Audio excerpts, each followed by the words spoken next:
nous ne pouvons pas prêter, nous, Congolais, le flanc aux ambitions criminelles d'un certain Paul Kagame. Et quand vous annoncez ici qu'il y a un plan de sortie de crise, qui vient d'où? C'est l'initiative des pères spirituels, oui, des pères initiative jugée louable par les chefs de l'État. Des pères spirituels kagamelâtres. Pourquoi dites-vous ça? Mais ils sont acquis à la cause nationale, à la cause congolaise. Que je sache. Nous connaissons un cardinal très admiratif de Kagame. Je voulais poser la question à Maître. À quel moment il a constaté que Kagame est devenu le diable? Parce que je suis sûr qu'il était aussi au stade quand l'IDP chantait Yonani Oboya Kagame. Je me pose la question, à quel moment nos amis qui sont au pouvoir se sont rendus compte que Kagame, c'est celui-là qui a tué plus de 6 millions avant que l'IDP soit au pouvoir? Je me pose la question, à quel moment nos amis qui sont au pouvoir ou Maître a constaté que Kagame, c'est les sanguinaires? Parce qu'il est venu ici à Kinshasa, on l'a ovationné. Nos frères qui sont au pouvoir nous ont dit ce qu'ils nous ont dit par rapport à Kagame, que Kagame c'était leur frère.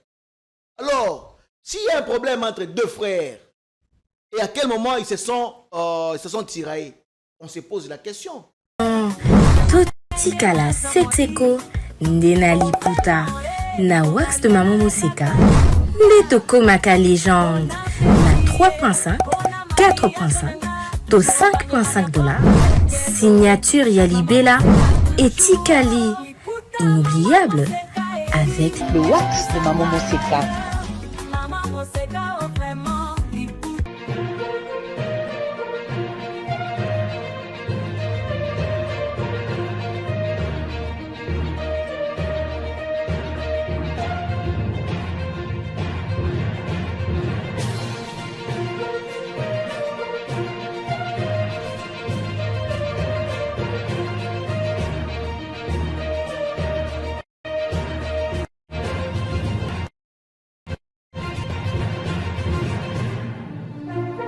L'agression barbare dont est victime la République démocratique du Congo dans sa partie orientale appelle à un engagement sincère de tous, la société civile, le média, les hommes d'église, mais aussi les acteurs politiques de tous bords. Hier, à la cité de l'OIA, le représentant de la CENCO et de l'SCC ont été reçus par le premier d'entre nous, le chef de l'État Félix Tshisekedi, une audience au cours de laquelle le père spirituel ont soumis au chef de l'État un plan de sortie des crises sans bain de sang. De quel plan s'agit-il?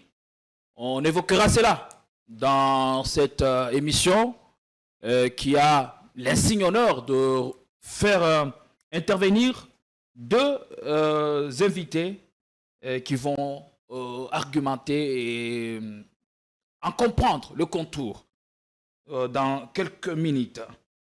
Et donc, pendant ce temps, le gouvernement affirme sa volonté de restaurer la paix et la sécurité dans l'ensemble du pays, malgré l'épisode cornélien qui est arrivé, avec plus de 2000 morts, sans compter les charniers qu'il y a eu à Goma, selon le gouvernement, communication hier lors du briefing animé par le porte-parole du gouvernement, Patrick Mouya, ainsi que son homologue de l'Intérieur, Jacquemain Chabani. On va revenir sur ça de fond en comble dans cette émission. Toujours sur ce même sujet, les deux chambres du Parlement se réunissent aujourd'hui pour discuter de la question. Ce sera une session extraordinaire qui va plancher sur cette question. Quelles sont les solutions à trouver afin de sortir de l'auberge? Mais pendant ce temps, le chef de l'État aussi et son homologue rwandais, Paul Kagame, sont attendus le week-end prochain à Dar es Salaam, en Tanzanie, pour relancer la question en vue d'une désescalade entre Kinshasa et Kigali. Est-ce que sommes-nous tous sous le front? Quelle est la solution qui est envisagée ou la solution qui est sur table? On en parle avec Maître Richard Bondo. Vous êtes Muzalendo. Je suis Muzalendo, oui. C'est Patriote. Oui, Muzalendo signifie patriote. Oui, donc, ça me suffit. Merci d'être venu. Merci. Bonjour, comment allez-vous et vos impressions? Je vais pas très bien parce que le pays ne va pas bien. Nos compatriotes à l'est de notre pays sont massacrés. Massacrés. Et c'est Kagame qui en est auteur. Et la communauté internationale ne compatit même pas. Et une seule solution, je crois que nous en parlerons, c'est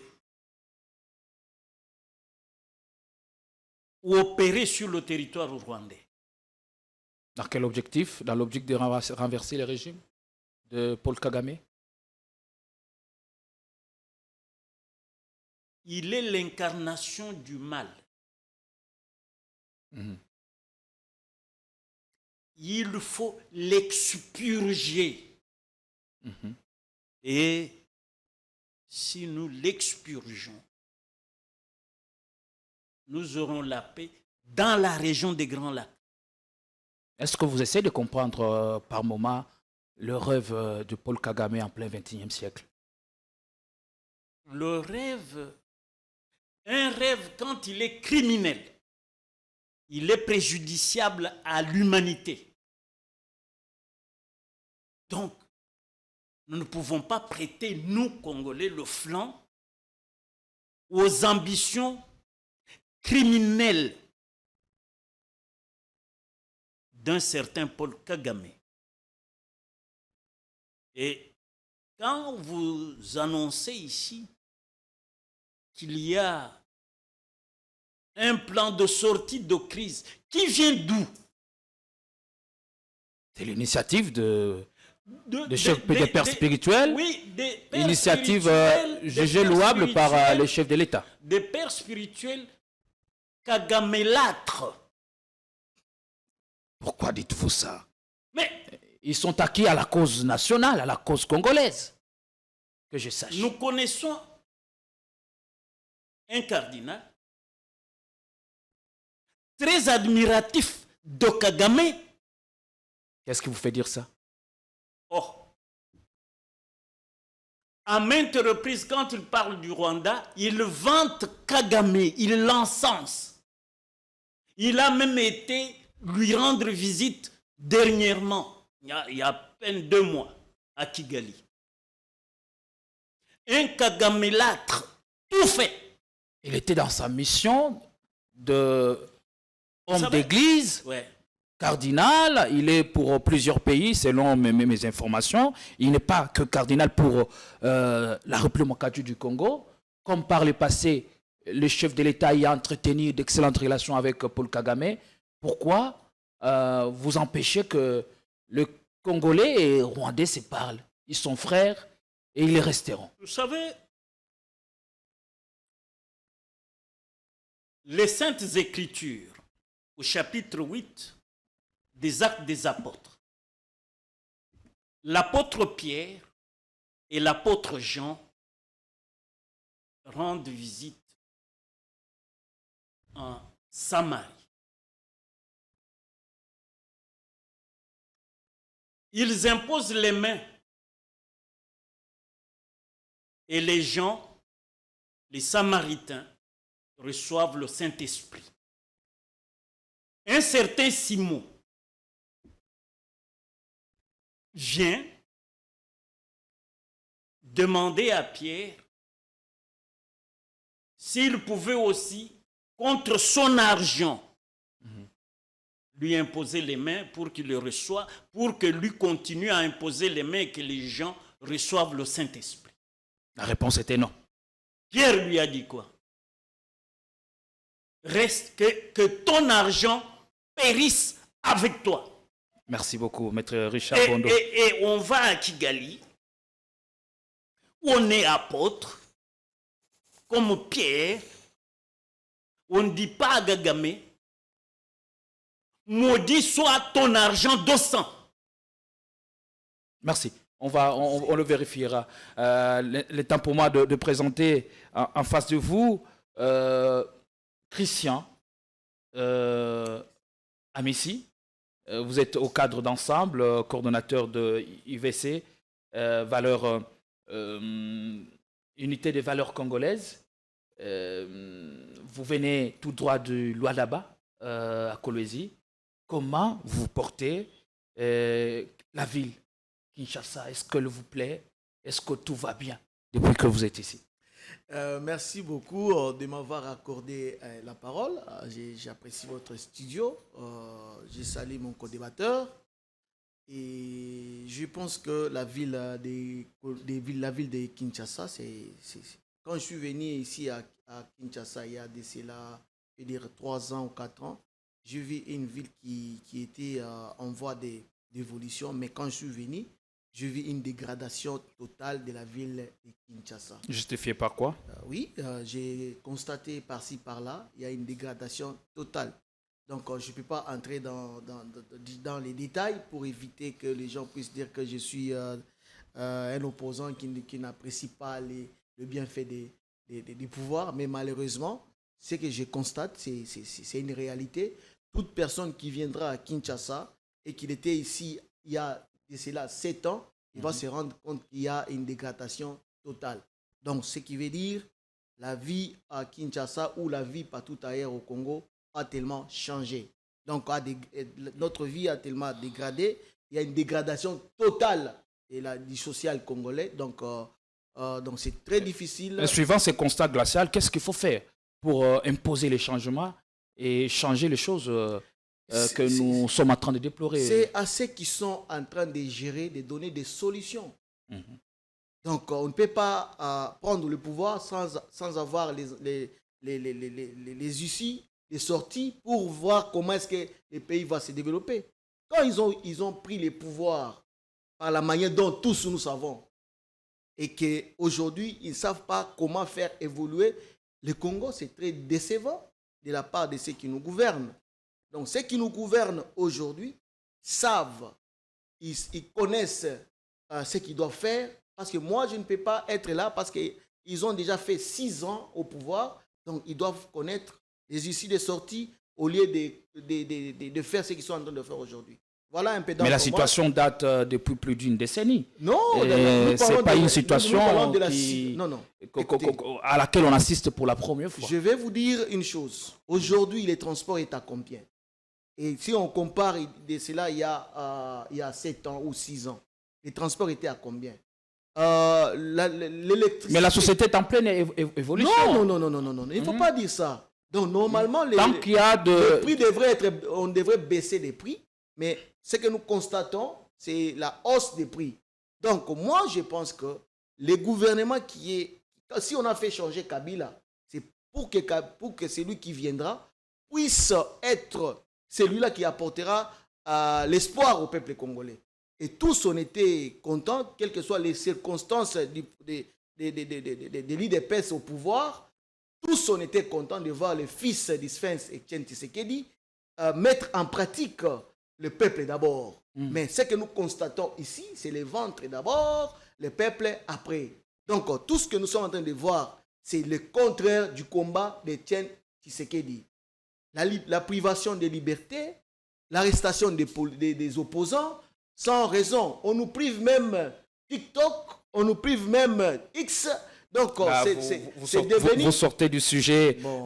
C'était une question sur la santé de la ville, comment Kinshasa s'est porté. Je vous ai donné la santé de la ville. Depuis votre arrivée ici, la température qu'il y a, bien entendu. Mais c'est le constat que je fais. Je comprends, vous pouvez ramasser tout ce que vous ne jugez pas positif. Alors, ça, je vous comprends. Alors, Maître Bondo a parlé de la situation dans l'est du pays. Bon, et il s'insurge contre la démarche de pères spirituels qui sont allés voir le chef de l'État en lui proposant un plan de sortie des crises. Pour lui, ce sont des gagamélâtres, s'il faut en prêter son concept. Je voulais poser la question à Maître. À quel moment il a constaté que Kagame est devenu le diable? Parce que je suis sûr qu'il était aussi au stade quand l'IDP chantait Yonani Oboya Kagame. Je me pose la question, à quel moment nos amis qui sont au pouvoir se sont rendus compte que Kagame, c'est celui-là qui a tué plus de 6 millions avant que l'IDP soit au pouvoir? Je me pose la question, à quel moment nos amis qui sont au pouvoir ou Maître a constaté que Kagame, c'est les sanguinaires. Parce qu'il est venu ici à Kinshasa, on l'a ovationné. Nos frères qui sont au pouvoir nous ont dit ce qu'ils nous ont dit par rapport à Kagame, que Kagame c'était leur frère. Alors, s'il y a un problème entre deux frères, et à quel moment ils se sont tiraillés, on se pose la question. Nous devons nous poser toutes ces questions-là, en étant de vrais Congolais. Parce qu'il ne faut pas seulement accuser Kagame à tout moment, parce que si je parle de Kagame aujourd'hui, ils sont en train de critiquer, parce que nous, quand Kagame est venu ici, nous l'avons critiqué. Nous savons que Kagame, c'est lui qui est à la base de nos malheurs à l'Est. Nous savons tout ça. On les avait dit, il ne faut pas amener Kagame ici. Ils ont même ouvert l'ambassade du Rwanda ici au Congo. Par quelle magie? Parce que depuis 1998, l'ambassade du Rwanda était fermée. Et ils ont ouvert cette ambassade. Et par quelle magie? Alors, quand ça a bardé, c'est alors qu'ils commencent maintenant à nous mettre Kagame devant la face du monde. Ok. Ça, c'est un point que je voulais un peu soulever. Comme c'est la nation qui est en situation difficile, moi, je pense que nous devons être derrière nos FARDC. Parce que nous avons réclamé pendant tout ce temps qu'on doit donner plus de moyens à nos FARDC. Et nous devons avoir des services de renseignement capables de donner des renseignements clairs et nets à nos FARDC pour bien frapper et pour bien savoir où se trouve l'ennemi. Aujourd'hui, les FARDC sont privés de la technologie. Parce que quand la technologie de pointe. La technologie de pointe. Parce que quand nous faisons monter nos avions, on est en train de brouiller nos avions. On est en train de brouiller comment on appelle ça? J'ai oublié le terme. GPS. Exactement, même comment on appelle les trucs qui montent pour prendre les drones. Les drones, voilà. Alors, tout ça, il fallait maintenant de notre côté qu'on puisse avoir des techniciens capables. Parce que nous avons une armée forte, capable de bouter hors état de nuire les envahisseurs. Donc aujourd'hui, j'aurais aimé que ceux qui nous gouvernent puissent parler plus sur la cohésion nationale. Si nous parlons sur la cohésion nationale, inutile de nous diviser, inutile de dire que les prélats catholiques ont fait ceci, ont fait cela. Si ils apportent, vous appréciez la démarche de prélat? La démarche, elle est bonne parce que c'est à l'appel du chef de l'État. Parce que le chef de l'État a appelé à la cohésion nationale. Si nous demandons la cohésion nationale et que les autres ne veulent pas de cette cohésion, pensez-vous vraiment qu'on va finir cette guerre s'il n'y a pas la cohésion nationale ou s'il n'y a pas l'unité? Je ne pense pas. Pour vous, la solution passe par la cohésion, laquelle appelle un dialogue. Maître Richard Bondo, peut-être avant de prendre cet aspect, la situation qui arrive... Qui arrive à toute la nation, était-elle évitable?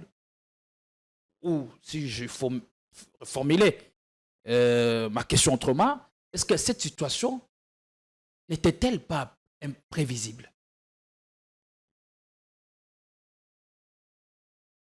Vous savez, Gédéon,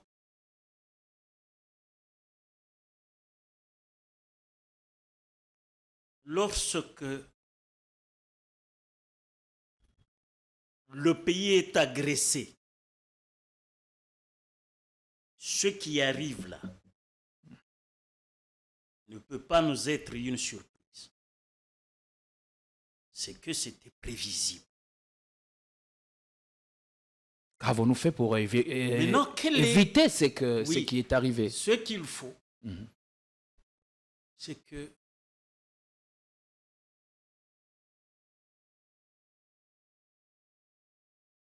nous avons une armée. Le gouvernement a doté des moyens notre armée. C'est-à-dire, sur le plan budgétaire, on nous parle de plus de 2 milliards de dollars. Plus de 2 milliards de dollars.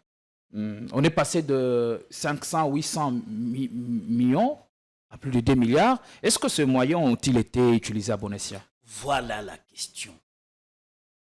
C'est pour cela que, pour moi, il faut nettoyer sans concession l'armée. La nettoyer, la raser. Pas la raser.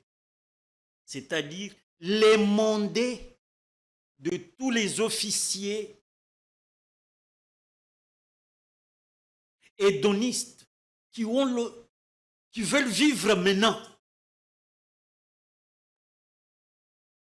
qui n'ont pas le sens du devoir, qui ont été nourris aux mamelles de la Kabylie comme traîtres à la nation. Qu'est-ce que Kabila vient faire dans ce débat? Nous sommes en train de trouver des solutions à la crise. Autant que vous, peut-être, vous jugez la responsabilité de ceux qui ont les officiers dirigé par le que passé. nous avons. Rappelez-vous les accords de 23 mars 2009. Qu'a dit cet accord? Où vous aurez 2013, où vous aurez, avec CNDP, les accords de Chibanda, où vous avez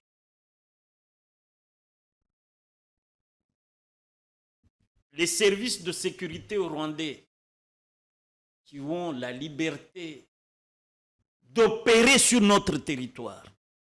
C'est ce que dit l'accord? En quel article? Je n'ai pas l'article, mais c'est quand même, l'économie, c'est l'économie du texte que je vous donne. Que dans notre armée, le mixage a intégré des Rwandais. Dans ma carrière, j'ai connu des procès où un colonel rwandais, délinquant, prévenu dans un dossier, on lui demande sa formation scolaire. Quel est son cursus scolaire? Il dit 2 ans primaires au Rwanda. Colonel dans notre armée. Produit du mixage. Mais maître Richard Bondo, vous êtes sans ignorer que l'infiltration dont on parle sans cesse... Les infiltrés, là. Date de un colonel, très c'est un longtemps. officier. Hein, sous Mobutu, déjà, il y avait déjà l'infiltration au sein de nos services, au sein même des institutions. Puisque le tout premier directeur de cabinet d'un chef de l'État était de nationalité rwandaise. C'est ce que je dis. Toutes ces erreurs du passé nous collent. Alors il faut une thérapie de choc. C'est identifier tous les infiltrés rwandais et élaguer notre armée, les monder de tous ces infiltrés et que nous ayons des généraux, des colonels, majors, capitaines, lieutenants,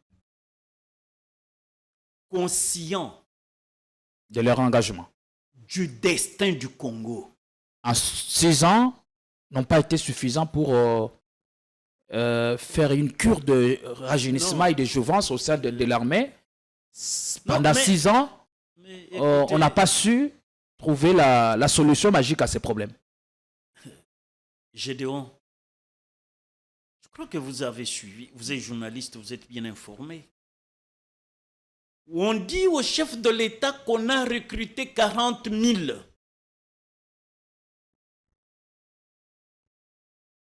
Vérification faite. On trouve que c'est 13 000. 40 000 hommes. Mais vérification faite. L'argent qui est sorti est consommé. Mais on a recruté moins que 40 000. Et on a présenté au chef de l'État qu'on a recruté 40 000. Est-ce que nous sommes conscients de nos responsabilités? Congolais de tous bords. Par ses services, il n'a pas pu le vérifier par lui-même. Vous savez, le géniteur de la sociologie comme science s'appelle Émile Durkheim. Émile Durkheim a enseigné la division du travail. Le président de la République est là. Il a sa mission définie à l'article 69, alinéa 3 de la Constitution. Mais il fait confiance à Gédéon. Gédéon, lui, voit l'argent. Il ne voit pas le devoir qu'il doit remplir. C'est ça notre malheur. Ce que nous avons des ministres qui ne savent pas pourquoi ils sont appelés ministres, c'est-à-dire serviteurs. Ils ignorent même le concept ministre. Ça ne concerne pas que le militaire. Les détournements se trouvent comme un mode de gestion. Et parmi les membres du gouvernement, à l'Assemblée nationale, vous avez le scandale des 2 derniers bureaux là, au Sénat comme à l'Assemblée. Les détournements. Mais cet argent devait servir à la sécurisation de l'État. C'est pour cela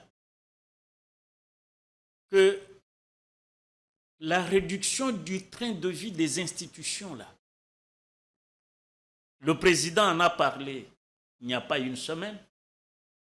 Il en a parlé sans aller dans les détails, sans dire aujourd'hui, là, exactement. Peut-on réduire le train de vie des institutions avec cette session extraordinaire qui bouffe pas moins de 20 millions de dollars? Dixit. L'argent est sorti. Pourtant, s'il n'est pas les déjà députés, sorti, il est en voie les députés d'être nationaux et sénateurs voulaient se réunir en congrès, en session extraordinaire, même sans émolument, sans motivation. Ah, Pour le besoin, sens du devoir. pour le bien de la cause, ils étaient prêts à y répondre. Ce que tu dis, c'est ça le sens du devoir. Mais nous connaissons les hommes. ils sont là. La République n'est rien par rapport à leur propre personne. Et c'est pour cela que moi, je dis cette session, mais les bureaux sont là. Quand on est hors session, c'est-à-dire quand on est en vacances, les deux bureaux assument les charges des plénières. Alors pourquoi le chef de l'État a attendu que la menace approche pour prendre la décision de réduire sensiblement les trains de vie des institutions, alors qu'on le lui disait depuis bien longtemps, et il a fait fi de cette remarque ou bien de cette demande pressante, et même l'un des initiateurs, l'ancien chef du parti UDPS, Jean-Marc Abound, dont on attend la libération dans les heures qui viennent justement, mais on n'a jamais appliqué cela. Pourquoi avoir attendu que la menace s'approche de grandes villes pour répondre maintenant à cette demande? Le philosophe Hegel, c'est un Allemand, parlant du pouvoir, il dit la souveraineté populaire n'est concevable que si le pouvoir est confié aux gens conscients de leurs responsabilités. Est-ce que le président de la République est-il conscient de sa responsabilité ou de ses responsabilités? Pas lui.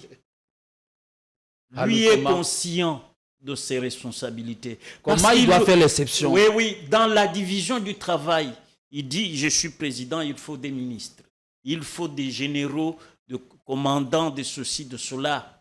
Il est réparti. Vous-même, vous êtes conscient, mais vous nommez des collaborateurs qui ne le sont pas. Non. Le président de la République... La logique vous savez, tient toute sa route. Gédéon, à cette époque, peut-être, vous n'avez pas, vous, connu Mobutu. Vous l'avez connu au crépuscule de son pouvoir. Mobutu disait, le président fondateur n'est pas un devin, mais avec l'appui de tous. Alors, parlant du train de vie des institutions, c'était l'irresponsabilité de qui? L'autorité budgétaire, c'est le Parlement. C'est la responsabilité. Je rappelle encore ici que le chef de l'État fait partie de l'exécutif. Non, le chef de l'État fait partie de l'exécutif, mais il n'est pas l'autorité budgétaire. Mais il peut instruire. C'est le Parlement qui adopte le budget, qui en trace les grandes lignes et les axes d'affectation. Donc, ici, nous avons des parlementaires de quel profil? Le problème qui est là, j'ai connu un prêtre burundais, Michel Kayoya, qui a écrit un livre, Entre deux mondes sur la route du développement. Dans ce livre, il dit, pas de compétences, pas de développement. Merci beaucoup. Allez, Christian Amissi, outre le problème des filtrations, le problème de moyens et des détournements dont Maître Richard Bondo a fait mention sur ce plateau, est-ce que notre armée n'est confrontée qu'à ces 3 ou 4 défis? Il n'y a pas autre chose qui... je cherche les termes pour ne pas tomber dans le piège, qui amenuise sensiblement sa capacité de défense et d'attaque. Merci beaucoup. Je vois que mon co-débatteur, il est toujours amnésique de ce que... je ne sais pas comment je vais l'expliquer. Bon, laisse-moi... Nostalgique. Ah oui, nostalgique. Merci beaucoup pour la correction. Il est toujours nostalgique. Je vois qu'il a parlé de de notre armée qui est infiltrée. Il a parlé des généraux rwandais, patati patata. Mais il oublie que le général Tango Fort... Mais commencez par admettre que ce sont des réalités. Et ça, on l'a dit depuis longtemps. Je suis en train de développer. Vous lui avez laissé le temps, il a développé. Vous avez tout le temps d'évoquer, donc, le général Tango Fort, le général Amissi, le général Baouma, Mamadou Ndala, tous ces généraux-là qui se battent au nom de l'armée congolaise, ils viennent de RCD, du brassage dont il est en train de condamner aujourd'hui. Et parmi les généraux que nous avons aujourd'hui, il y a des généraux qui défendent les couleurs ou les couleurs de notre drapeau. Maître est en train de condamner ces brassages-là. Et c'est ces brassages qui nous a permis à ce qu'on soit unis aujourd'hui. Avant que l'IDPS puisse prendre le pouvoir, les pays étaient divisés. Mais les conséquences, je me pose la question. On semble le vivre après. Non, c'est faux. C'est avec cette même armée que nous avons bouté hors état de nuire les M23. Comment eux, ils ont invité les M23 ici à Kinshasa pour négocier? Comment est-ce que ces gens s'est retrouvés ici à Kinshasa pour négocier? Donc, un mouvement défait militairement. Exactement. Comment alors expliquer sa résurgence? On pose la question, comment est-ce qu'on les avait amenés à Kinshasa pour négocier avec eux? Par quelle magie? Ils nous parlent de l'accord du 23 mars. Quand vous lisez cet accord, il y a deux points que ces rebelles-là voulaient, c'est que le militaire qui sont j'ai oublié le nom de cette armée-là, de cette rébellion, CNDP, je crois. CNDP. Ils voulaient que ces militaires, quand on va les brasser, ils doivent rester seulement dans le nord Kivu et le sud Kivu. Et c'est par là que le gouvernement en place à cette époque-là a dit non, parce que vous êtes une armée républicaine, vous devrez être partout en République démocratique du Congo. C'est par là qu'on a refusé cet accord de dire que ces gens-là restent seulement dans un coin. Exactement. Et le coin qu'ils connaissent très bien. Exactement. Maintenant, ceux qui disent que les M23 et les autres là sont en train de réclamer des histoires que moi je ne me dis pas. D'abord, il convient de rectifier les narratifs ou changer des narratifs.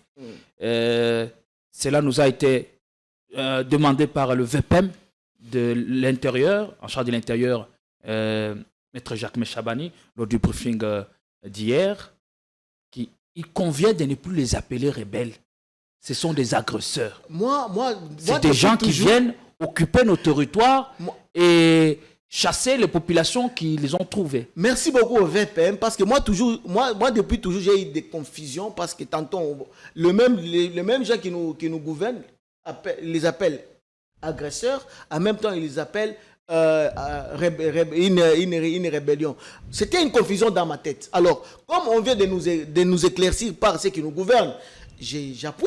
Et donc, les agresseurs en question dont on est en train de parler ici, les M23, pendant cette période-là, si nous parlons de cette période-là, nous parlons de CNDP. Parce que CNDP, c'était devenu un parti politique. Mais je me pose la question, par quelle magie nos amis qui sont au pouvoir ont appelé encore ces gens-là de venir négocier? C'était quoi à la cause de les appeler encore ici à Kinshasa? C'est après leur échec que ces gens-là ont repris les armes.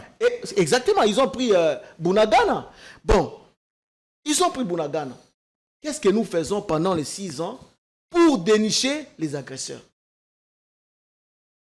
Qu'est-ce qu'ils ont fait pendant les ans pour dénicher les infiltrés dans notre armée? Est-ce que 6 ans ont été suffisants? Oui. Pour faire tout ce travail? Exactement.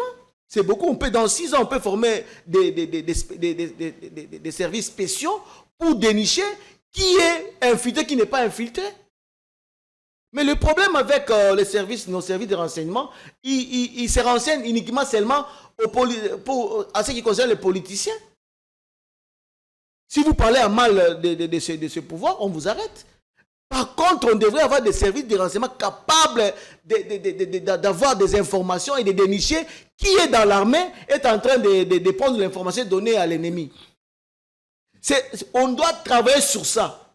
sous les services de renseignement. On ne peut pas avoir des services de renseignement qui sont au service de quelqu'un. Est-ce qu'on a arrêté avec l'infiltration au sein de nos services ou l'infiltration continue jusqu'à ce jour, mais sous une autre forme? L'infiltration est là, sous une autre forme. Il peut y avoir les gens qui sont dans le ministère, les gens qui sont dans les territoires. Ils peuvent prendre l'information donnée à nos ennemis. Maintenant, nous devons avoir le sens du patriotisme. On n'a pas le sens du patriotisme. Il suffit tout simplement que vous êtes en train de gouverner une province et que ces gens-là viennent et ils vous proposent de l'argent. Et la personne commence à donner les informations à ces gens-là. Quelles sont les valeurs qu'appelle le patriotisme? Nous devons avoir le sens d'abord d'aimer la nation. Quand vous aimez la nation, même si devant vous, on vous donne de l'argent, vous regardez d'abord nation pour ne pas faire couler le sang comme on est en train de faire aujourd'hui. Moi, je me plains chaque jour que celui qui chapeaute les agresseurs là-bas, c'est lui qui chapeaute les agresseurs. Il avait tout le temps de donner la chance aux Congolais d'avoir celui-là que les Congolais ont choisi. Mais malheureusement, nous avons... Le choix était tombé sur la personne du chef mais d'État. le choix, non.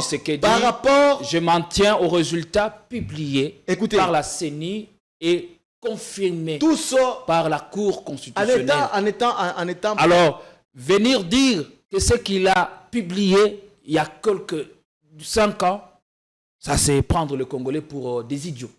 Qui prend le Congolais pour des idiots? Mon point de vue. Qui prend le Congolais pour des idiots? Ceux qui sont dans cette entreprise criminelle de tuer nos compatriotes et de s'emparer de territoires entiers. Qu'est-ce qui lui a poussé lui à prendre les armes? Parce qu'il semble qu'on lui a confisqué ses carrés miniers. Qu'est-ce qui lui a poussé à prendre des armes? On ne peut pas prendre des armes parce que vos intérêts sont... mis à mal. Exactement. Mais c'est la question que moi je me pose. Ici, nous devons être patriotes. Parce que le Congo est agressé. Mes frères à moi sont en train d'être tués à Goma ou ailleurs, à l'Est. Quelle est la solution par cette guerre pour sortir de cette crise? La solution... ça se joue il faut la cohésion nationale, vous l'avez dit, et qui passe par un dialogue. Faut-il privilégier les dialogues à l'interne ou les dialogues déjà qui a commencé depuis longtemps avec sous la facilitation de Joao Lourenço? Derrière lui, c'est l'Union africaine. Quel axe ou quel dialogue faut-il privilégier pendant que la patrie est menacée? Les prélats ont proposé leur plan de sortie des crises qui appelle au dialogue avec les assaillants. Vous savez, Mouzé aussi refusé de dialoguer avec ces gens-là. Jusqu'à ce qu'il a demandé aux Congolais s'il doit dialoguer. Mouzé ou Mobutu? Mouzé, ok. L'accord de Lusaka. Oui. Il a demandé au peuple congolais. Donc l'histoire, c'est un éternel recommencement. Exactement. Il a refusé de dialoguer avec ces gens-là. Mais quand il a vu que le sang a tellement coulé, il s'est plié pour aller signer les accords de Lusaka. Mais non, c'est à partir de ce moment-là que moi, personnellement, en tant que Congolais et patriote, que je demanderai au président de la République de regarder où est-ce qu'on peut trouver la solution pacifique. Si la solution ne vient pas sur le plan administratif, la solution peut aussi venir du côté de notre armée. Si nous sommes capables de finir, si on n'a pas des infiltrés dans l'armée. Non, parce que là, Maître Richard Bon doit parler d'un travail qui doit être fait maintenant. Donc, s'il faut déclarer ouvertement la guerre au Rwanda, ce n'est pas une question de jours. Il faut nous préparer en conséquence avant de faire feu au Rwanda. Parce qu'il y a le problème d'infiltration, il y a le problème des officiers qui n'ont pas le sens du devoir. Non, le problème qui est là, c'est tout simplement parce que le Rwanda est appuyé par les grandes puissances. Le Rwanda, à lui seul, ne peut rien faire. Parce que le Rwanda est appuyé par des grandes puissances. C'est par le Rwanda que tous nos minéraux passent. Mais nous devons aussi... Ces grandes puissances-là, on ne peut pas les avoir avec nous. Voilà. Inverser l'autre. Nous avons vu le président sillonner le monde entier, soit disant qu'il est à la recherche de la paix. Est-ce que cette paix, pendant les 6 ans, il n'a pas trouvé les partenaires qu'il faut pour résoudre ces problèmes? Et conclure, peut-on s'accorder à dire que la diplomatie n'a pas à montrer ses limites? La diplomatie a montré ses limites. Moi, je pense que notre armée devrait être équipée, nos militaires doivent être motivés parce que vous ne pouvez pas comprendre un ministre qui vous touche plus de 21 000 $, des députés qui vous touchent plus de 25 000 $, mais un militaire seulement, il vous touche 100 $, moins de 100 $. Et quand il est au front, les frais des missions, c'est moins de 50 000 francs. Moi, je pense que le président devait faire en sorte que les frais qu'on donne, les frais de motivation pour ceux qui sont au front doivent augmenter et faire motiver ces militaires-là. Parce que notre armée est capable. Moi, par exemple, passer de 100 $ à 500, même à 1000. Si nous avons, supposons, nous avons 100 000 soldats. Si vous payez seulement les 100 000 soldats-là, 1 000 $, ça dépend des grades. Les plus gradés, vous payez seulement 1 000 $ et les moins gradés, 900 $, 800 $. Vous allez voir que cette armée va progresser. Mouzé est venu ici. On a donné seulement 100 $. Tout le monde est entré dans l'armée. Dans le contexte d'incertitude, cette décision devrait venir de qui? Du chef de l'État ou de l'Assemblée nationale? Parce que Maître Richard Bondapa a dit que l'autorité budgétaire, c'est l'Assemblée nationale. Peut-être c'est l'une des décisions que les deux chambres prendront aujourd'hui. Toutes ces institutions-là travaillent sous l'impulsion du chef de l'État. Ils ont la majorité absolue. Je peux dire absolue parce que le nombre des opposants qui sont là-bas, c'est le minimum des personnes qui sont là-bas. Mais en réalité, tout ce monde-là travaille sous l'impulsion de qui? Du chef de l'État. Il suffit tout simplement qu'ils disent un mot, ils vont appliquer.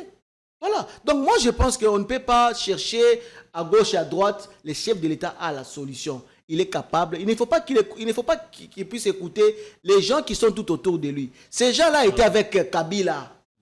Ils ont basculé vers le président Chilombo juste pour encore lui dire que... sécuriser leurs biens et peut-être leur famille. Mais voilà là où ils ont amené le président Chilombo.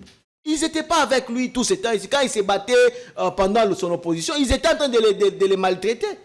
Mais aujourd'hui, c'est eux qui sont tout autour de lui, c'est eux qui cherchent par quels moyens, comment protéger leurs intérêts. Et ils poussent même le président de la République à vouloir changer la constitution pour qu'il reste comme ils ont fait avec Kabila, de Toton Dionanoute, Tikala Libela. Est-ce que depuis qu'ils les ont rejoints, le chef de l'État leur fait confiance? Oui, parce qu'il les fait confiance à 100%. C'est pourquoi le chef de l'État, il a du mal à fonctionner.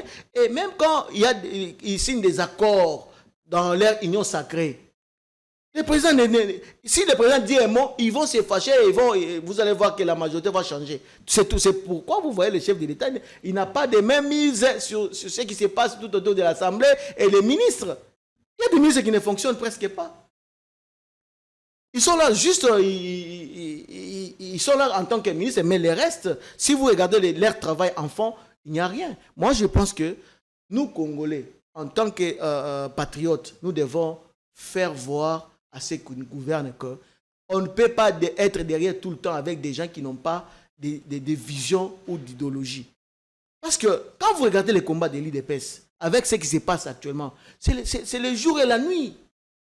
Moi, je pensais que quand l'IDPS sera au pouvoir, en tout cas, la manière dont on voyait l'IDPS, ce n'est pas ce que nous sommes en train de voir. Il y a un grand écart entre la théorie et la brisée et ce qu'il pratique aujourd'hui. Exactement. Moi, je pense qu'il serait mieux que l'entourage du chef de l'État puisse, le vrai, puisse dire au chef de l'État, il doit parler avec ses frères. Est-ce que le problème, ce n'est pas parce qu'aussi le parti présidentiel s'est débarrassé de tous les anciens, de tous les compagnons, s'il faut dire comme ça, d'Étienne Tshisekedi, la même erreur que Kabila a commise. Voilà. Donc, vous avez compris que c'est une erreur de la part de ceux qui sont tout autour du chef de l'État ou de ceux qui accompagnent le chef. Donc, moi, je pense que on ne doit pas se voiler la face. Les chefs de l'État doivent faire doit user de sa sagesse pour voir comment sortir de cette crise. Parler avec tous les Congolais, sans exception. Sans exception. Merci. Là, on va trouver la solution. Merci beaucoup. Le chef de l'État doit user de sa sagesse. Il doit écouter la voix de la sagesse. Selon vous, vous inspirant de votre éblouissante carrière, quelle serait la voie de la sagesse à suivre en ces moments?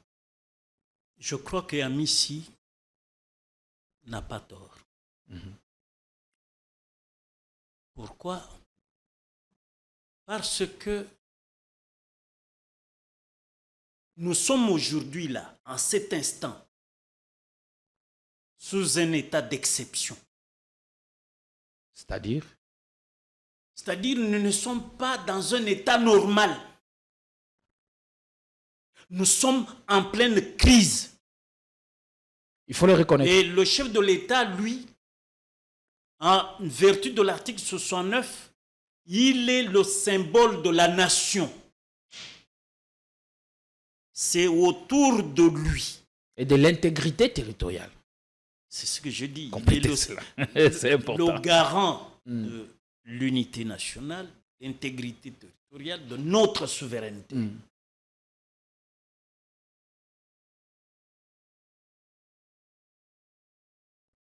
Le devoir qui lui incombe devant cette crise, moi, je le dissèque en deux axes. L'axe gouvernement et l'axe de l'armée avec les services de sécurité. Le gouvernement doit être drastiquement réduit. Sans contingence partisane aucune. Chercher les meilleurs d'entre nous, il y en a. Les meilleurs d'entre nous, c'est des Congolais et Congolaises de haut profil. On ne peut pas avoir comme premier signataire dans sa vie, ministre. Tu n'as été ni huissier quelque part. Tu n'as travaillé dans aucun bureau de l'État. Sur base de calculs politiques, vous retrouvez comme par hasard Sur ministre. base de calculs politiques, papa est président d'un parti, maman est députée, et moi, son fils, je suis ministre. Je sors des humanités ou gradué dans un institut supérieur ou une université sous les manguiers. Une phrase en français sur 10 mots, 10 fautes. 9 fautes. Alors, comme je vous disais, pas de compétences, pas de développement. Mais la compétence, c'est quoi? La compétence, ce n'est pas les grands diplômes. La compétence participe de la conscience.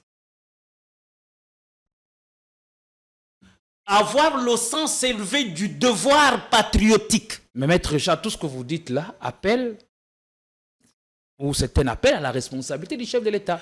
Et ne pas le faire, c'est se complaire. Votre émission, ou accepter ce qui est fait. Votre émission ici,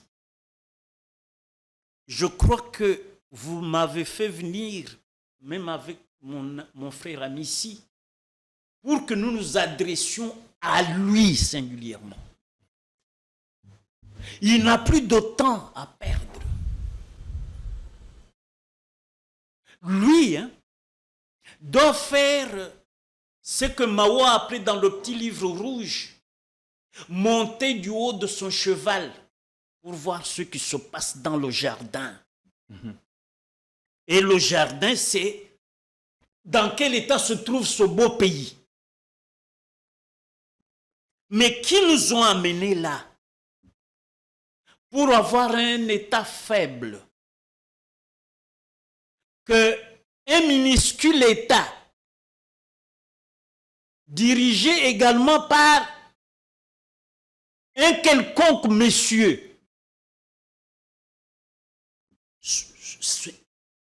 importune le Congo.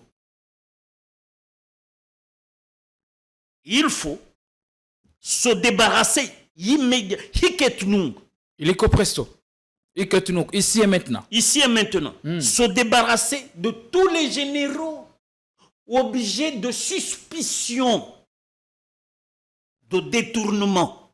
Ça ne nous prendra pas de tout un siècle. Non, ça c'est lui, il a ça. Il a les services. L'homme le plus informé, le plus outillé s'appelle Félix Antoine Tshisekedi. Lui, il doit se débarrasser de toutes ces brebis galeuses. Que sont les généraux hédonistes? 20 voitures dans leur parcelle. Ils ne se forment plus aux stratégies, alors que nous avons Chest.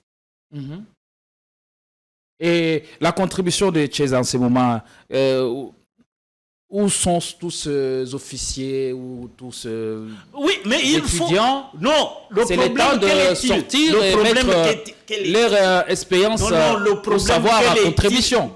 Gédéon, le problème, quel est-il? Moi,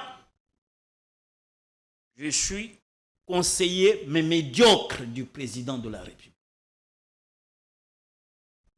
Gédéon demande à rencontrer le président pour lui dire, chef, voici mes idées. Mais pour que Gédéon voie le chef, il doit passer par Bondo, un médiocre. Je dis, bon, je vais transmettre. Je ne transmets pas, je glisse la demande d'audience dans mes tiroirs où je la déchire. Et le chef est isolé. Ceux qui l'entourent là, les médiocres, n'ont plus d'inspiration, ils sont sclérosés. Leur désir, c'est s'enrichir. Parce qu'ils ont l'argent à portée de la main. Ils prennent les avions, ils inventent des missions à l'extérieur, ils bouffent l'argent du trésor, notre impôt. Ils s'en foutent de la République. C'est de ces gens-là que le président doit se débarrasser. Donc, il faut balayer, la nécessité de balayer les cabinets politiques, puisque la culture, et le gouvernement, la culture politique chez nous, c'est ça. Oui. Même le gouvernement, il faut maintenant mettre en place un gouvernement de technocrates. Parce que si on revient avec le gouvernement, avec les membres, avec des gouvernements politiques, on aura des cabinets politiques avec plein de membres recommandés par leur parti politique. Exact. Et la misère de notre pays se trouve à l'article 101 de la Constitution. C'est pour cela que moi je suis partisan du changement de la Constitution. La gestion du pays est confiée aux partis politiques. Est-ce que le problème de la Constitution, ce n'est pas... Est-ce que ce n'est pas que la pratique politique ne permet pas que cette Constitution soit adaptée? Non, elle est surannée. Elle est surannée, il faut la balayer. Surannée. Voilà pourquoi. Surannée par quoi? Je vous donne un exemple. L'article 69 donne plein pouvoir au président. Cet article fait du président de la République un monarque républicain. Mais, c'est-à-dire, le président peut de lui-même décider d'un état de guerre. Mais, quand vous allez à l'article 86, on vous dit qu'il doit au préalable avoir l'avis du Conseil supérieur de la défense. Le Conseil supérieur de la défense... prendre la décision en conseil le Conseil supérieur de la défense faire est truffé d'infiltrés venus ou infiltrés par Kagame chez nous. Alors, le plan de sortie des crises... Après le Conseil supérieur de la défense, vous devez avoir l'autorisation du Parlement. Et tout ça, le président, qui se trouve dans un état d'exception comme maintenant, Ça tire les choses en longueur. ça tire les choses en longueur. Alors, le plan de sortie des crises... Le pays, étant donné que le pays est en péril, il y a péril en la demeure. Aujourd'hui, le président est un peu paralysé par la Constitution elle-même. Au-delà d'être paralysé, est-ce qu'il n'est pas esselé? Il n'est pas. Esselé. Ah, il est esselé, pas parce qu'il manque de cerveau, non. Il est esselé parce qu'il est entouré des gens qui n'ont aucun sens du devoir, qui, quand ils vous parlent de la vision du chef de l'État, c'est sur les lèvres. Allez. C'est comme Paul dit, parlant du juif, du grec, il dit, le circoncis, ce n'est pas de l'extérieur. Le circoncis, c'est de l'intérieur. Tout à fait. Et c'est pour cela que le philosophe, moi, j'aime beaucoup. Vous lisez beaucoup. Le philosophe. Le philosophe Parménide enseigne qu'il faut distinguer l'être Et l'avoir. du paraître. Du paraître, voilà. Vous pouvez paraître, Et tous mais ceux qui sans paraissent être. autour du chef de l'État, est-ce que tous qui parlent de sa vision sont-ils des patriotes? Vous pouvez être sans paraître. Vous Il pouvez faut paraître être. aussi sans être. Sans être. Allez, merci beaucoup. Allez, je me tourne vers vous, Christian Amissi. Non, mais il faut quand même corriger. Hmm. Parce qu'il a cité Tango Fort, ici, comme issu du RCD. Non, avant d'être RCD, il est sorti de l'EFO Kananga et parmi la première promotion de la garde civile sous Mobutu. Ça, je le sais. Ah, Mais au moins, vous avez parlé du brassage. Ah, Et oui, il oui, faisait oui, aussi oui, partie mixage. du brassage. Oui, Oui, exactement. oui, c'est ça. Voilà, maintenant, quelle est la solution? Est-ce que activer les plans de sortie des crises proposés par les CC et la CENCO, accompagnés par le cardinal Fridolin Ambongo, même si l'avis de Maître Charbondo ne va pas en sa faveur, ou trouver la solution le week-end en allant à la rencontre de Paul Kagame lors du sommet convoqué par la SADC et l'EAC à Dar es Salaam en Tanzanie. C'est aussi une parmi les solutions. Rencontrer Paul Kagame, bien que le président a dit qu'ils vont se rencontrer seulement au ciel. Moi, j'aurais aimé, comme la sagesse Bantou nous oblige de dialoguer. Le président a compris qu'il faut dialoguer, même si ça ne sera pas au ciel.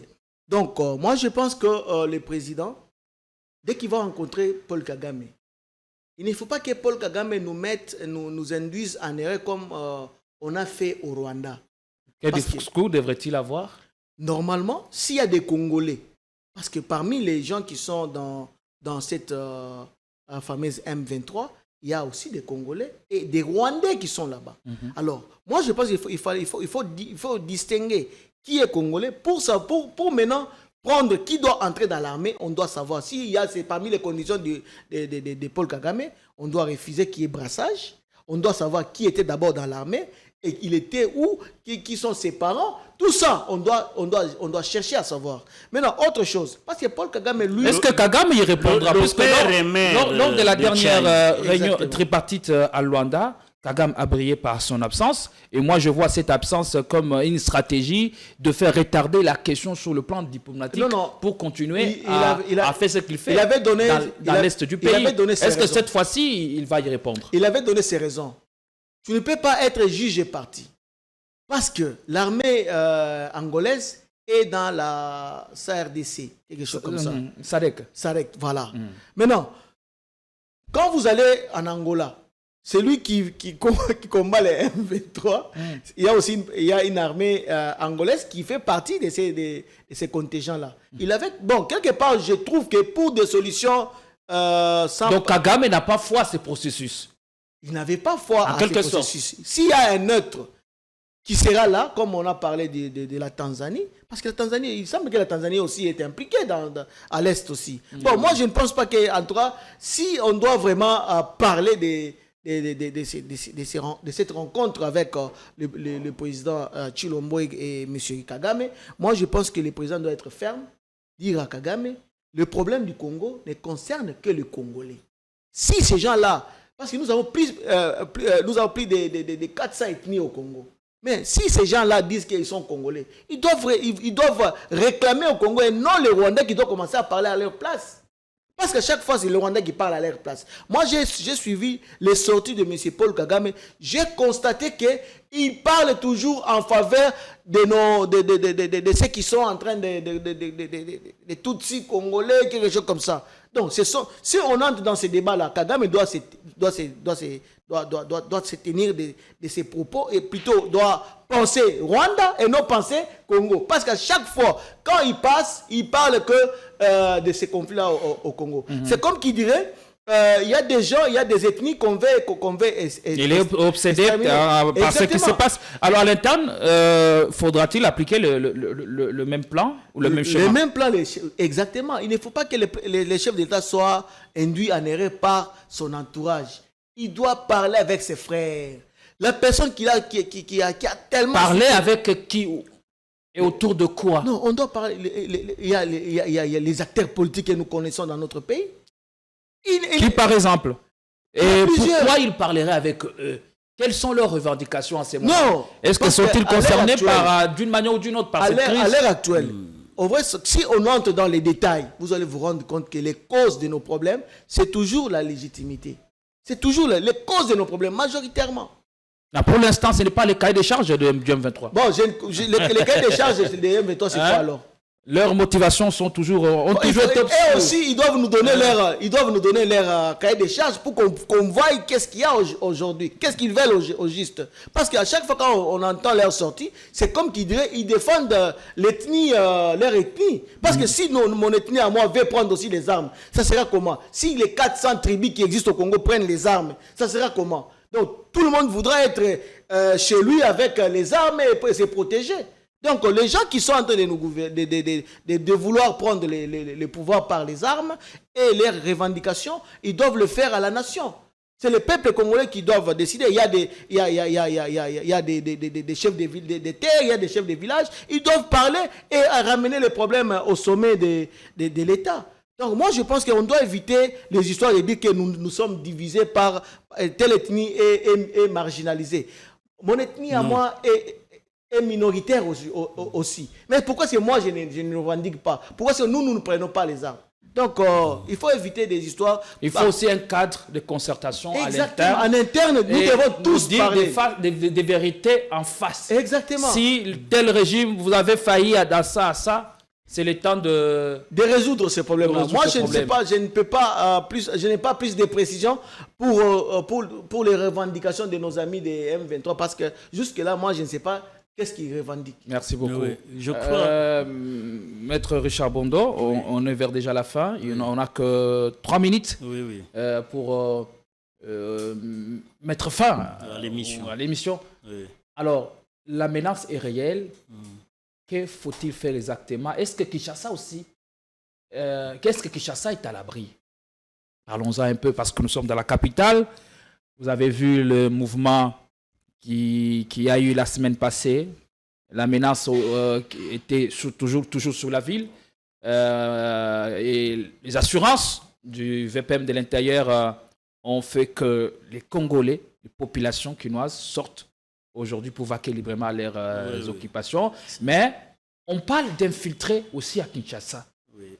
Selon la vice-ministre de l'Intérieur, qui alors après visite des ambassades pillées et vandalisées par les manifestants. Oui, vous savez, l'infiltration à Kinshasa n'est pas à exclure. Il faut toujours, quand on gère, savoir que la sécurité est un prérequis fonctionnel. Mais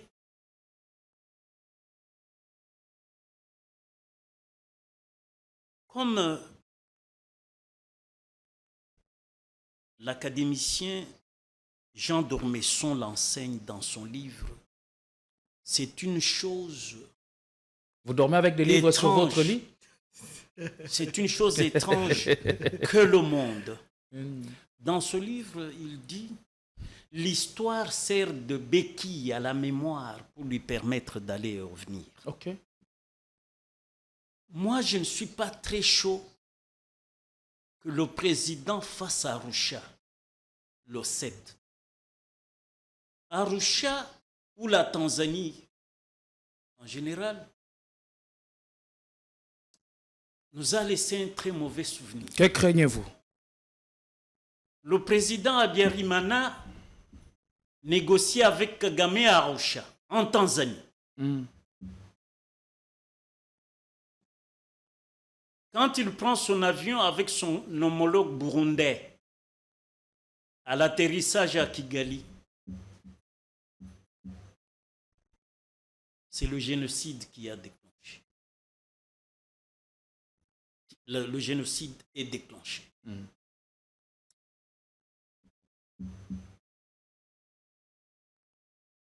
À Arusha ou à Dar es Salaam, bref, en Tanzanie, le 7, si le président négocie, il va négocier avec Kagame. Kagame qui a utilisé des propos désobligeants à l'endroit de notre président. Moi, je crois que pour lui rendre la politesse... C'était vice-versa, le chef d'État. Ce sont insultes par de médias interposés. Oui, moi je crois que pour lui rendre la politesse, le président peut rester dans son bureau et être présent en Tanzanie en visioconférence. On négocierait de la même manière, étant présent ou à distance? Avec Kagame, il n'y a rien à se dire en aparté. Il y aura la participation d'autres chefs d'État. Oui, les autres. Le Kenya aussi sera là. Oui, et aussi le Botswana, mais selon on est en les dernières informations. En visioconférence, le président, le nôtre. Alors, moi, je ne vois pas pourquoi il doit pas y aller. Parce que Kagame ne respecte rien. Il tourne en bourrique le Renzo. Il va maintenant négocier, pleurnicher quand il sent que il est mal en point. Il va en Turquie voir Erdogan pour qu'il soit le médiateur. Alors, à Kinshasa, on fait comment renforcer la sécurité? Oui, sera votre dernière prise de parole. Oui, moi je crois que l'État est là pour sécuriser tout le monde. Et ça ne sert même à rien de nous dire. Il faut que nous, on se sente sécurisés. Quand vous êtes à Londres, vous êtes aux États-Unis, il y a des caméras partout. Donc, vous vous sentez sécurisé de par les infrastructures. Vous êtes sécurisé. Donc, ce qu'il faut, c'est que l'État ou le gouverneur de la ville nous rassure. Et que le président de la République décide de chasser de l'armée, parce qu'il a la liste des traîtres, généraux, colonels. Il faut les chasser de l'armée. Mais aussi les politiques Et puis, qui entretiennent des groupes armés. les politiques Dans qui entretiennent ça et là. des groupes armés, les dénoncer et les traduire en justice. Aujourd'hui, le président a un atout majeur qui s'appelle Constant Mutamba. C'est la clé que détient croyez à ce qu'il Tshisekedi en ses mains Allez, merci pour beaucoup. la porte du salon où le président de la République Constant a Mutamba rendez-vous qui intimide tout le monde. avec Et- la nation Et même les journalistes. et le peuple. Voilà, merci beaucoup, Maître Chabondo. On va finir avec vous, Christian Amissi. Il est vrai, il faut négocier. Il faut être sur tout le front. Sur le front diplomatique, on y est. Sur le front politique aussi. Recréer la dynamique interne. Mais le plus important pour l'heure, c'est de sauver les populations qui sont à Goma. Parce que, en maintenant à la communication du gouvernement, à ce que le VPM de l'Intérieur a dit, Goma est occupé par le M23. Et c'est officiel. À la question de savoir combien de communes, de quartiers qui sont contrôlés actuellement par le M23, il n'a pas su donner la réponse. Comment récupérer Goma dans le contexte actuel? Premièrement, il faut savoir qu'on ne peut pas se focaliser uniquement par Goma. Ça fait 4 ans aujourd'hui que Bunagana est occupé. Kibumba aussi, Massissi. Donc, il ne faut pas parler seulement de Goma. Goma, c'est le chef. Comment récupérer nos territoires? Voilà la question qu'on doit se poser. Comment récupérer nos territoires? Ce n'est pas seulement Goma. Parce qu'il y a nos frères qui vivent là-bas. Comment récupérer? J'ai dit ici, on doit motiver notre armée. On doit les motiver.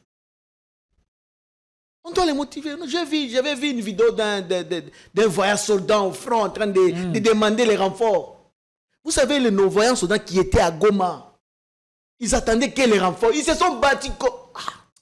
Moi, ça me fait mal quand je parle de ces combats-là. Parce que on a vu, c'était comme qui dirait sur TikTok, on est en train de faire les reportages. Ne mettez pas de l'émotion dans ce voilà, que vous dites, je ne mets pas dans au risque de décourager.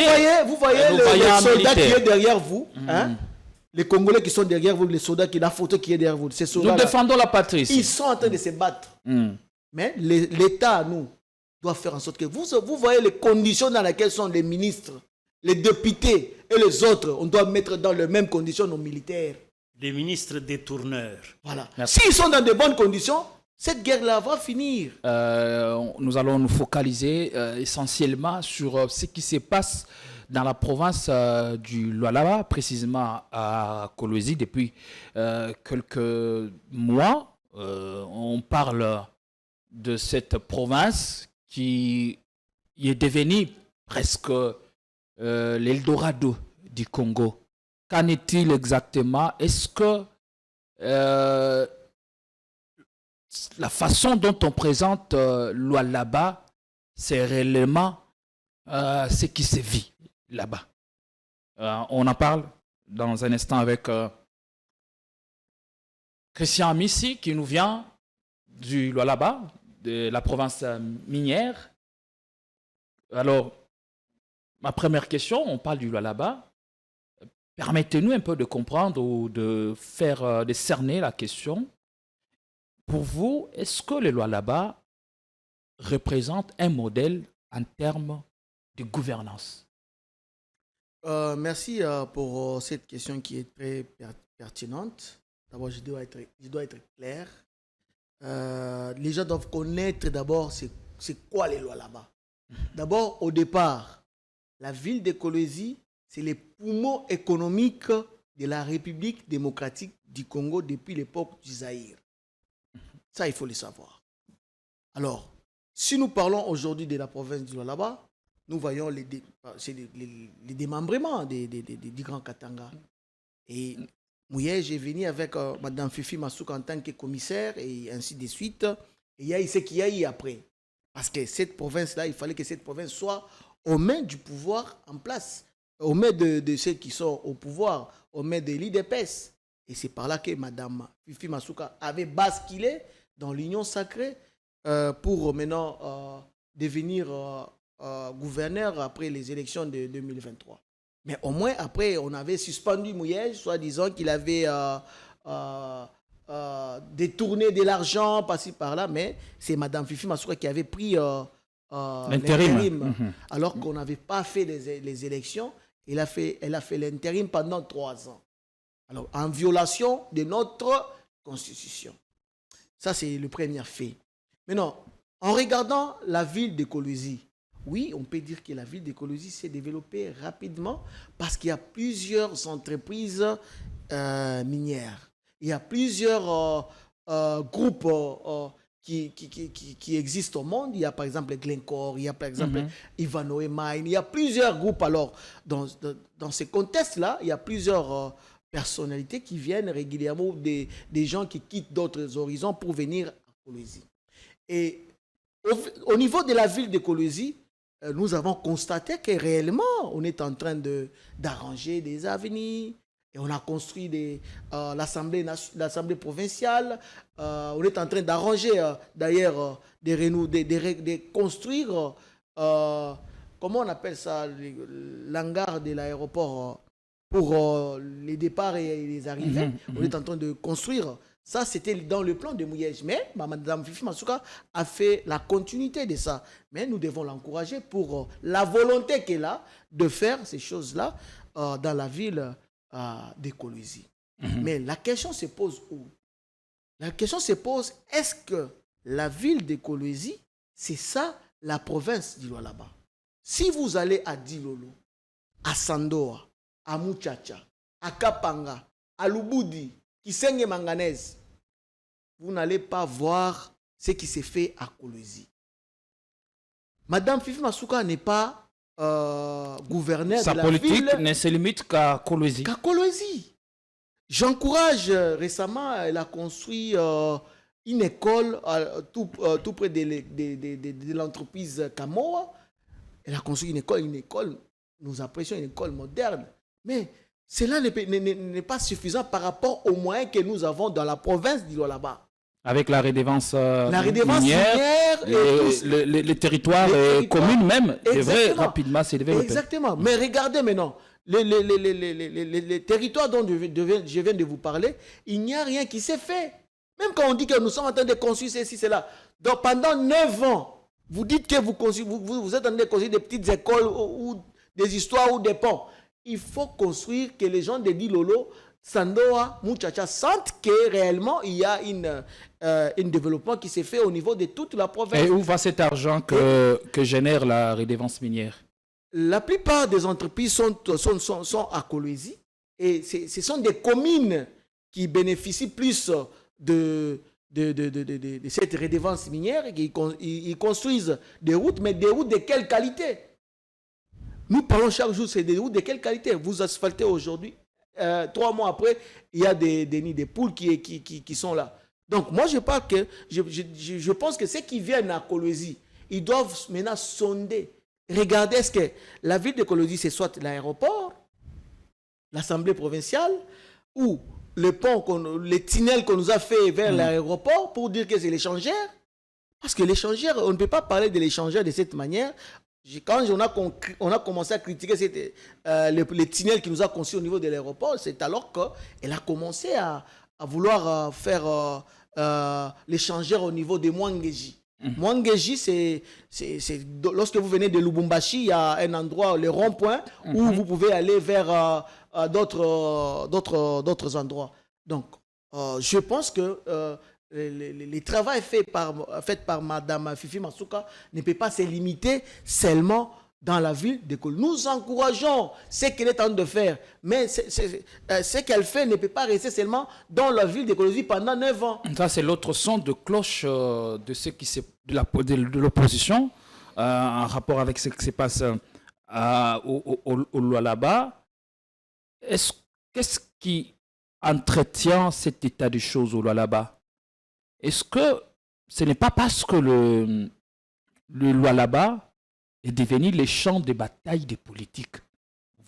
par là, vous savez où je vais en venir ou de quoi je parle. Non, je ne vois pas de quoi vous parlez. Ce qui est vrai, au vrai sens, à vrai dire, Madame Fifi Masuka, elle a la volonté de faire. Parce que ce qu'elle fait dans la ville de Kolwezi, bien qu'elle le fait, ce n'est pas dans les durées, parce que ce qu'on est en train de faire, les avenirs par-ci, par-là, la qualité n'est pas bonne. Mais moi, j'aurais aimé que Madame Fifi Masuka, la prochaine fois, quand les invités viendront de Kinshasa, parce que souvent, elle invite les journalistes de Kinshasa pour vous faire voir ce qu'elle fait dans la province de là-bas. Mais malheureusement, je ne vois pas où Mme Fifi Masuka amène les gens vers Dilolo, Sandoa, Muchacha ou à Lubudi. Il faut que les gens puissent aller aussi voir ce qu'elle fait là-bas. Parce que c'est tout ce que je lui ai toujours demandé de faire quand elle invite ses invités vers les lois là-bas. Est-ce que sa politique, à la tête de la province, vous a-t-elle convaincu depuis qu'elle est là? En quelques secondes. Sa politique vous pouvez y aller. dans la province de là-bas ne m'a pas encore convaincu, mais dans la ville de Kolwezi, oui. Parce que je vois une détermination de faire développer la ville de Kolwezi. Mais cette politique-là, on doit l'étendre dans d'autres villes du là-bas. Par exemple, Kassage, c'est la deuxième ville. Quand vous allez à Kassage, vous regardez les terrains de football. Vous n'allez pas y croire. Donc, il n'y a même pas une avenue asphaltée. Est-ce que c'est elle qui gère la province? Oui, c'est bon. Qui gère la province? Sur le plan administratif. Je vous ai posé la question du champ de bataille des politiques. Non, moi, je ne peux pas entrer dans ce... Est-ce qu'elle a toutes les mains libres pour imposer sa vision lorsqu'elle décide et sa gouvernance? Lorsqu'elle décide de faire l'échangeur, ça veut dire qu'elle a les mains libres. Pourquoi pas ne pas faire quelque chose à Dilolo, à Kassaji? Parce que Kassaji, c'est la deuxième ville de la province d'Ilo là-bas. Je vous inviterai un jour de venir aller voir, comparer Kolwezi et Kassage, vous allez vous étonner. Kassage, c'est encore un village. Mes frères de Kassage sont en train de s'étonner de l'électricité. Quand ils voient l'électricité, ils s'étonnent. À Sando, à Dilolo, c'est presque la même chose. Dilolo, c'est comme Kasumbalesa. Mais quand vous arrivez là-bas, vous allez vous étonner. Quand vous êtes du côté de la... Au moins, Kasumbalesa, il y a des choses qui se font. Quand vous êtes à Dilolo et que vous regardez l'Angola, vous allez vous étonner. C'est comme c'est les jours et la nuit. Merci beaucoup. Oui. On est arrivé à la fin. Cette émission est complètement terminée. Merci beaucoup. Mais, nous sommes arrivés à la fin. Ça aura été un réel plaisir de vous présenter cette émission.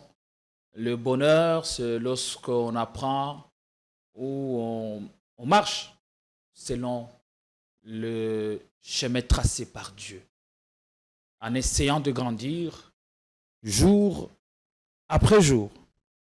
Et je suis heureux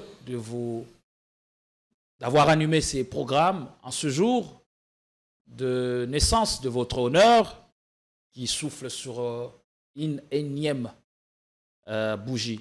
Et donc, ce nouvel anniversaire représente pour moi ou marque pour moi un nouveau chapitre vers des perspectives nouvelles, changeant positivement